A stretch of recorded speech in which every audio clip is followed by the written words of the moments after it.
అందుకనే ఇవాళ తమరిని మళ్ళీ సమయం అడిగి ఫ్లోర్లో మాట్లాడి అసలు ఈ నిర్ణయం తీసుకోవడానికి కారణం ఏంది ప్రజలకు తమరి ద్వారా ఎక్స్ప్లెయిన్ చేయాలన్నటువంటి ఉద్దేశంతో సమయం అడిగాను అధ్యక్ష. తమరు దయతోని సమయం ఇచ్చినందుకు ధన్యవాదాలు తెలియజేస్తా ఉన్నాను అధ్యక్ష.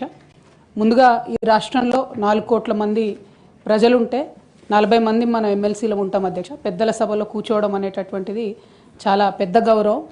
ఇటువంటి గౌరవాన్ని నాకు ఇచ్చినటువంటి బీఆర్ఎస్ పార్టీకి, అట్లానే నిజామాబాద్లో నాకు ఓటు వేసి గెలిపించినటువంటి మా ఎంపీటీసీ జెడ్పీటీసీ సభ్యులకు ధన్యవాదాలు తెలియజేస్తూనే నాకు ఇచ్చినటువంటి బాధ్యతను నేను నిర్వహించడానికి అదే బీఆర్ఎస్ పార్టీ నుంచి నాకు అనేకమైనటువంటి కట్టుబాట్లు ఎదురవుతూ ఉన్నాయి. కాబట్టి ఆ పార్టీ ద్వారా సంక్రమించినటువంటి పదవిని పెట్టుకోవడం అన్నది నైతికత కాదు. కాబట్టి ఆ పార్టీ ఇచ్చినటువంటి పదవికి రాజీనామా చేయాలని చెప్పి నిర్ణయం తీసుకున్నాను అధ్యక్ష.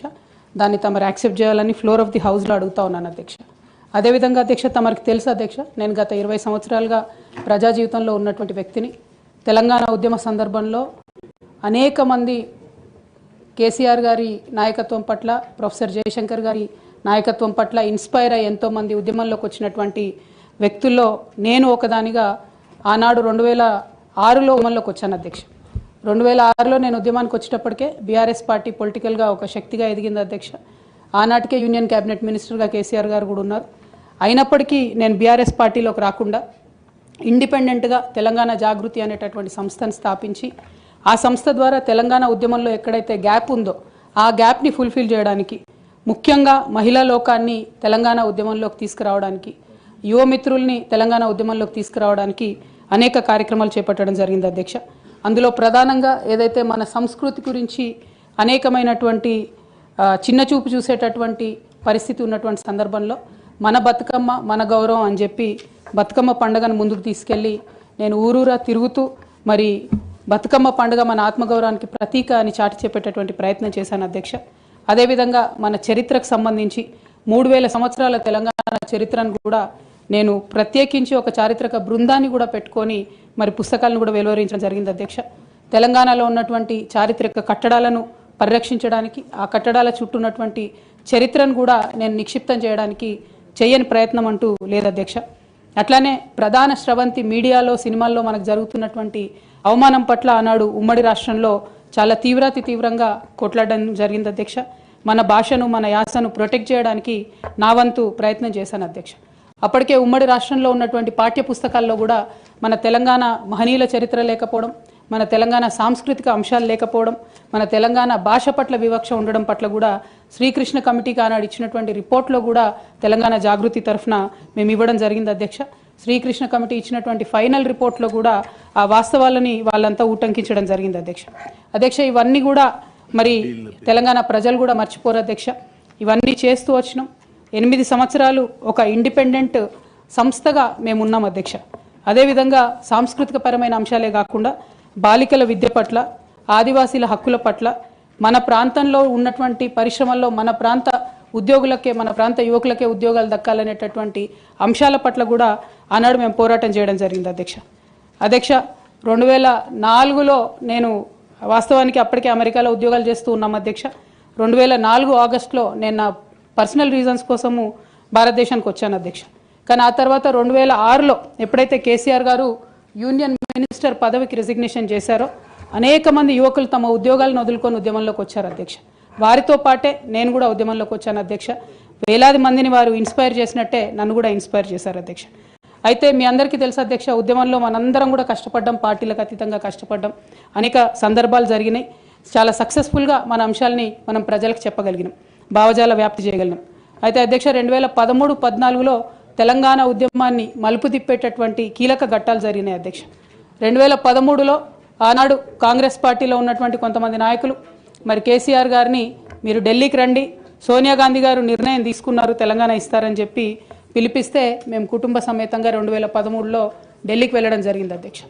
కానీ వెళ్ళిన తర్వాత 2 నెలలు కూడా దాదాపుగా కనీసం కాంగ్రెస్ పార్టీలో పెద్ద నాయకులు కానీ చిన్న నాయకులు కానీ ఎవరు పలకరించిన పాపన పోలేదు అధ్యక్ష. ఆనాడు ఈ ఘట్టం నేను ఈ హౌస్లో రికార్డ్ కావాలని చెప్తా ఉన్నా అధ్యక్ష.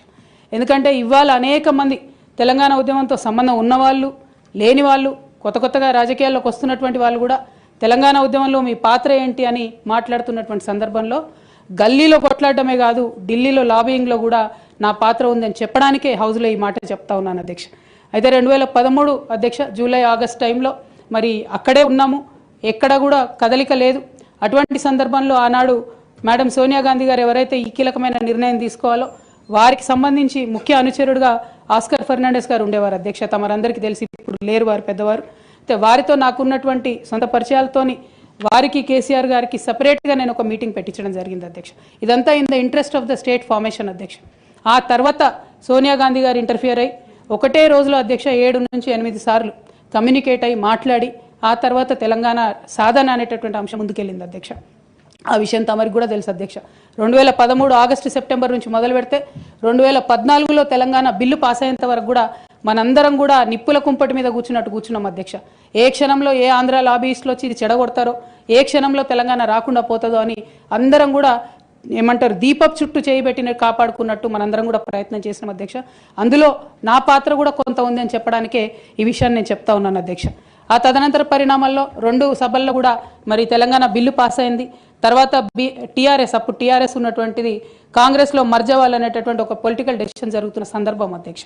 అయితే మర్జ్ అవ్వలేదు అధ్యక్ష. అప్పుడు మర్జ్ అవ్వకపోతే ఏమైంది, ఇండిపెండెంట్గా టీఆర్ఎస్ ఇక్కడ పోటీ చేయాల్సిన పరిస్థితి వచ్చింది.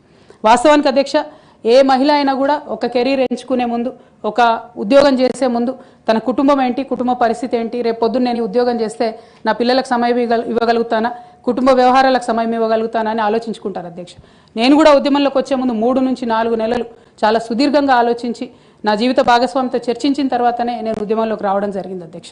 అయితే ఈ విషయం ఇప్పుడు ఎందుకు చెప్పాల్సి వస్తుందంటే అధ్యక్ష, నేను ఎప్పుడైనా కూడా మన తెలంగాణ నుంచి ఒక ఇంటర్నేషనల్ స్థాయి ఎన్జిఓ నడపాలనుకున్నాను అధ్యక్ష. నేను పాలిటిక్స్లోకి వస్తానని అనుకోలేదు.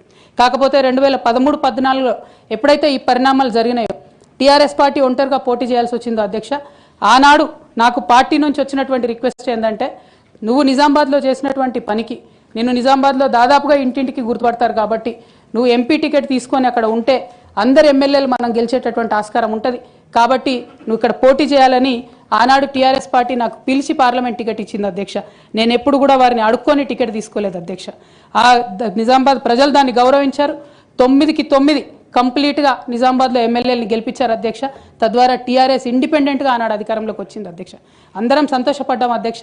నేషనల్ పార్టీస్ మీద డిపెండ్ కాకుండా ఒక స్వీయ రాజకీయ అస్తిత్వం ఈ రాష్ట్రానికి ఉంటుందని చెప్పి టీఆర్ఎస్ పార్టీ అధికారంలోకి వస్తే తెలంగాణ ప్రజలకు మేలు జరుగుతుందని చెప్పి అందరం కూడా పనిచేసాం అధ్యక్ష, కష్టపడ్డాం. అదేవిధంగా మొదటిసారి పార్లమెంట్లో ఉన్నటువంటి మనందరం కూడా మీకు తెలుసు అధ్యక్ష, ఇక్కడ కూడా చాలామంది సహచరులు ఉన్నారు. చాలా అంశాల